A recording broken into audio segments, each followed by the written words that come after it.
শাওয়াল মাসের 6টি সিয়ামের ফজিলত। মাহে রমজান এই মাস শেষ হয়ে গিয়েছে, শাওয়াল মাসে আমরা পদার্পণ করেছি। এই মাসের 6টি সিয়াম রয়েছে, এর কত গুরুত্ব ফজিলত রয়েছে। আবু আইয়ুব আনসারী রাদিয়াল্লাহু তাআলা আনহু তিনি বর্ণনা করছেন, রাসূল সাল্লাল্লাহু আলাইহি ওয়াসাল্লাম বলেছেন, মান সামা রমাদানা সুম্মা তাবা সিত্তা মিন শাওয়াল কানা কাসিয়ামুত তাহরীম।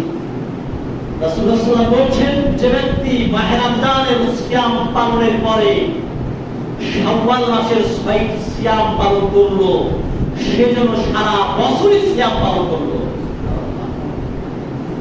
সহিহ মুসলিমের 1164 নম্বর হাদিস।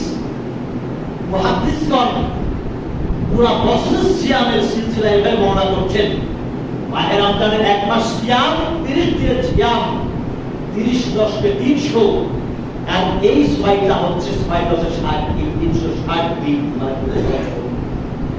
আল্লাহ তাআলা আমাদের সকলকে এই শাওয়াল মাসের যে কোনো সময় একাধারে বা ভেঙে ভেঙে যেভাবে ইচ্ছা পারেন গুরুত্বপূর্ণ 6টা সিয়াম পালন করবেন, যাতে মহান আল্লাহ তাআলা আমাদেরকে পুরো এক বছর সিয়াম পালনের মর্যাদা দান করবেন।